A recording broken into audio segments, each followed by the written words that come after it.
This is a brief analysis on the issue of child labor in Malawi, Africa within the tobacco industry, through the review of two separate articles presented in very different manners. The first article, which is titled Eliminating Child Labor in Malawi, a British-American tobacco corporate responsibility project to sidestep tobacco labor exploitation, is from a research paper that deals with much of the behind-the-scenes aspects of child labor exploitation in Malawi. It also describes policies that big UK tobacco corporations implement to seemingly improve their public image. The second article from The Guardian, entitled The Children Laboring in Malawi's Fields for British American Tobacco, provides a much more vivid picture into the lives of the families and children affected by this exploitation. The author highlights specific challenges these families face and the basic human rights that are forfeited because of the exploitative nature of the tobacco industry. While these articles are very different in the content they include, both offer a look into the same issue. That is, that though colonial days are considered behind us, UK tobacco companies still rely on colonial practices to make a profit, regardless of the humanitarian or ethical controversy, and very much regardless of how the lives of Malawi children are impacted. Despite policies put into place to prevent such things, how is it that children are still being forced to work to sustain the tobacco industry? Unfortunately, one of the main reasons of this is quickly identified in the Malawi government. The government recognizes these policies and may very well support them. However, they just don't have the capabilities to enforce them. For families that depend on the work of all family members, even the children, for the government to tell them not to employ their children in the labor simply isn't enough when it comes to survival. In one instance, a 10-year-old boy must step in and work in place of his mother, as she tends to a crying baby.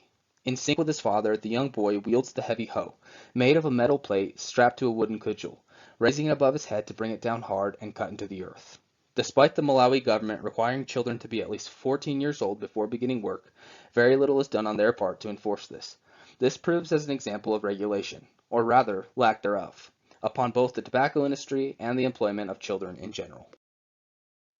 Historically, Malawi was a British-controlled colony that gained their independence in 1964. Following their establishment as a sovereign country, aspects of decolonization began to occur. Malawi could once again embrace its own culture and create its own identity. However, decolonization is never an instant remedy. The UK had created an environment of dependency within the country. Tobacco export makes up 70% of the country's foreign earnings, and with one UK corporation purchasing 90% of Malawi's tobacco, the country's reliance on the UK is quite evident. When it comes to the tobacco industry in Malawi, the UK is running the show. Because of globalization and the separation of the corporations from the workers and the products, accountability has seemingly fallen through the cracks.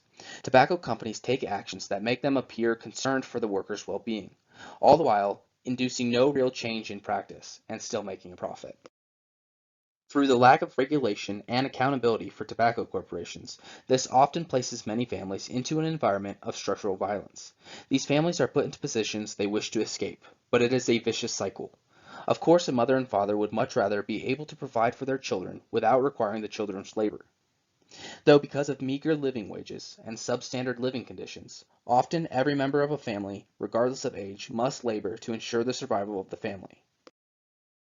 It's not just that these children are forced to work, but then they also must deal with the often negative side effects of tobacco agriculture work.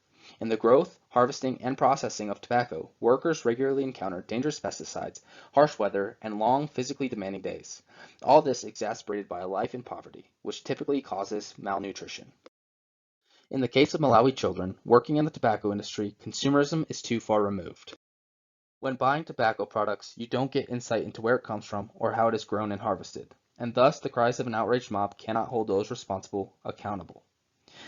These companies rely on a system developed through colonization that often has devastating impacts on the lives of the workers just trying to survive. Revised policies and stricter regulations must be enacted in order to see the lives of Malawi families, and children especially, improve. Perhaps it is time for the British government to get involved, or even the UN. Perhaps it is time for us all to get involved.